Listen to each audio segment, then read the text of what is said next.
وهادشي اللي كنقول لك اخويا، راه الله شاهد عليه بان راه ما فيه حتى شي زياده ولا نقصان. داكشي اللي وقع لي راه قلتو لك. والوالد الله يرحمه راه كان باقي عايش، راه غيأكد لك هادشي. الشيء اللي وقع لي هو بزاف، هو اللي تضرر فينا بزاف، هو يأكد لك الا كان باقي عايش.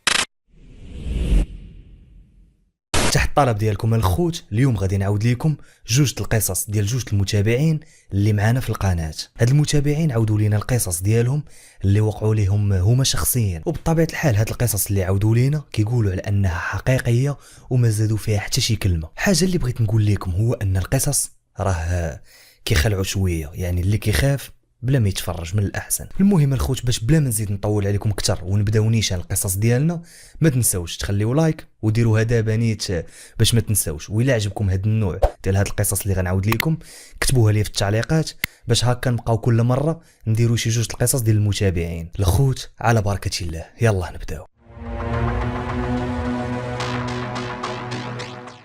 القصة الأولى اللي غادي نبداو بها هي واحد القصة ديال واحد المتتبعة اللي معنا في القناة. عاودات لنا القصة ديالها وعاودات لنا شنو وقع عليها بالضبط او داكشي اللي شافته قدام عينيها. هاد البنت الكاركتير ديالها انها كتخاف بزاف وما كتزعمش على مثلا الامور اللي كيخلعوا، يعني اصلا ما كتقدش تبقى غير في الدار بوحدها. لكن من بعد ما وقع لها هادشي، يعني من بعد ما شافت هادشي قدام عينيها، ولات كتزعم وما بقات كتخاف بزاف. المهم الخوت نبداو بالقصه ديالها اللي عاودات لينا.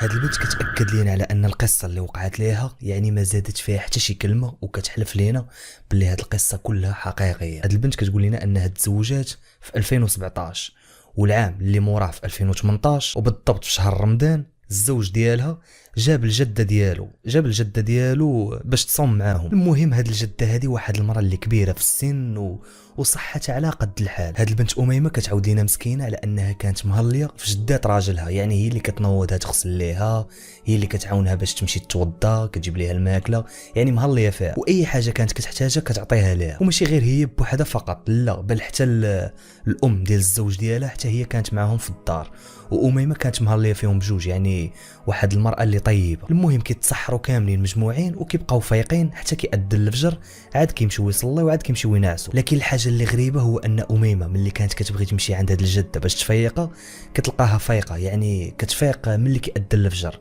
مع العلم ان الجامع كان بعيد بزاف وما كيتسمعش، يعني بحال قلتي كتحس بالاذان وكتفيق مع هذيك الوقيته نيشان. المهم حتى لهنا الامور كلها بخير وعلى خير وكلها غادا مزيان، يعني عادي.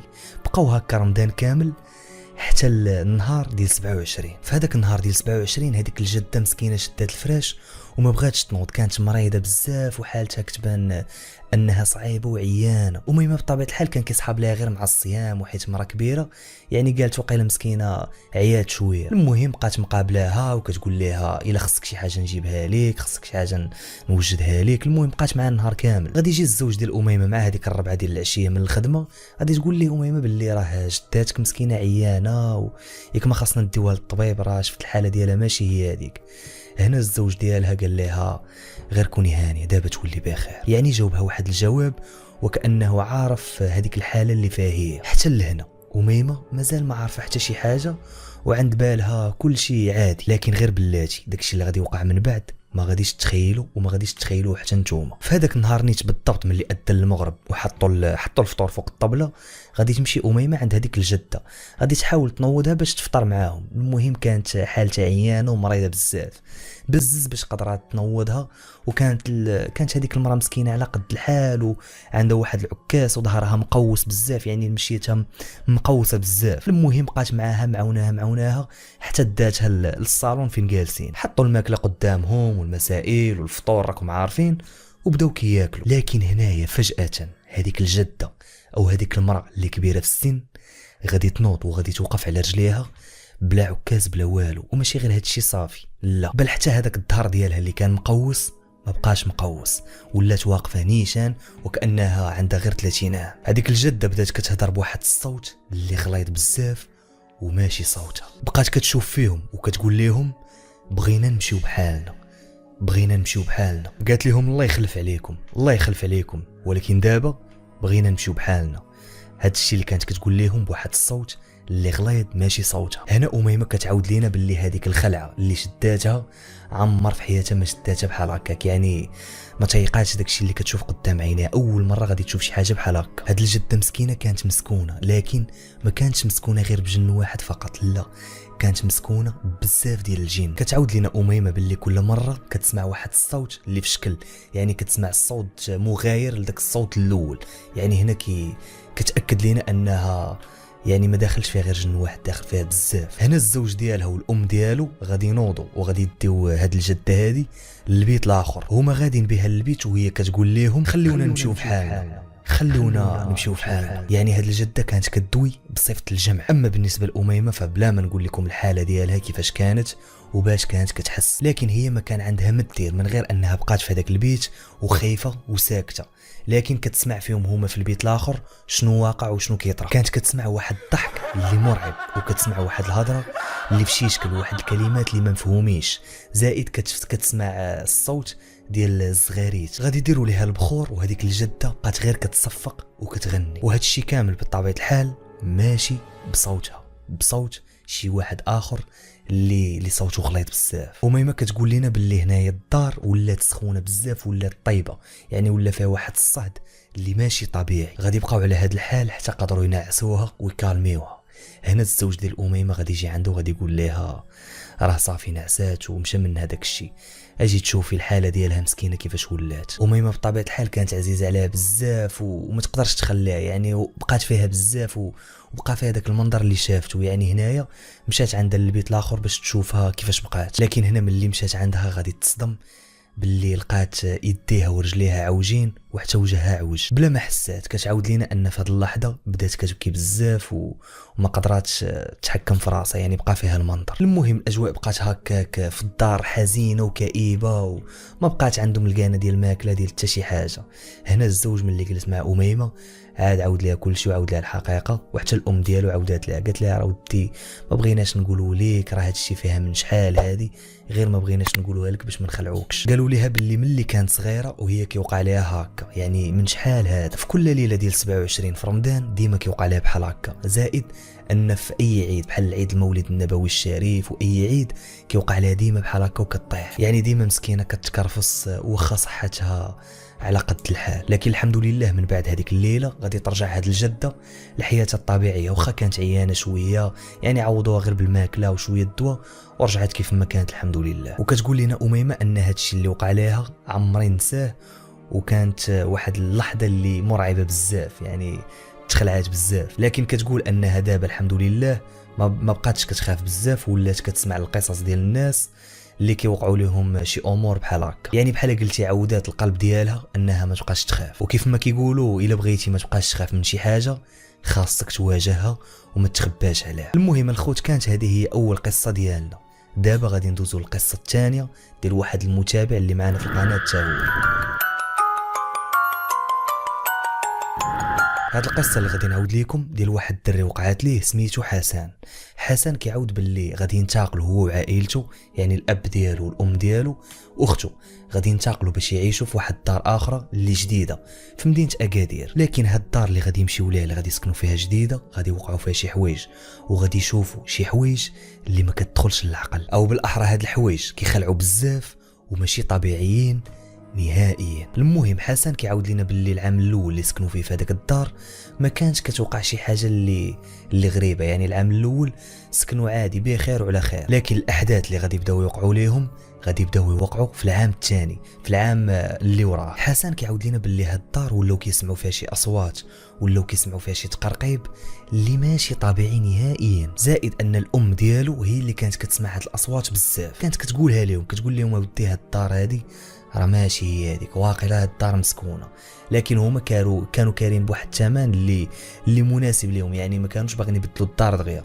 داكشي علاش انهم اضطروا يبقاو فيها، وبما انهم ما تاذاو ما والو ما واقع لهم حتى شي حاجه فما كاين لاش يخرجوا من الدار. لكن واخا هكاك هادشي غادي يتبدل مع الوقت، حيت الاحداث اللي جايين من بعد غادي يكونوا كيخلعوا اكثر. كيعاود لنا حسن باللي هاد الدار اللي كيجي لعندهم ليها، يعني اي ضيف كيجي عندهم كيقول لهم اودي راني مرتاحيتش في الدار، قلبي ضيق عليا وطجيت في الدار ما ارتاحيتش فيها. يعني اي واحد براني كان كيجي عندهم كان كيقول نفس الهضره. اول حدث غادي يوقع في هذيك الدار هو اول حدث اللي غادي يخلع حسن بزاف، هو واحد الليله غادي يكون حسن ناعس في بلاصتو والاخت ديالو غادي تكون ناعسه في بلاصتها، حيت بجوجهم كينعسوا في الصالون. وخاصكم تعرفوا ان حسن ما موالفش كينوض بالليل مثلا يشرب ولا يمشي للطواليت ولا شي حاجه، يعني موالف كينعس ما كيتحركش حتى الصباح عاد كيفيق. وهذا الشيء مولفينو دارهم، يعني عارفينه يعني كينعس ما كيفيقش، يعني حتى الصباح عاد كيفيق، يعني ما كيمشي لا يشرب لا حتى شي حاجه. لكن في هذيك الليله بالضبط غادي يكونوا ناعسين، وهنا الاخت ديالو غادي تشوف شي واحد ولا شي راجل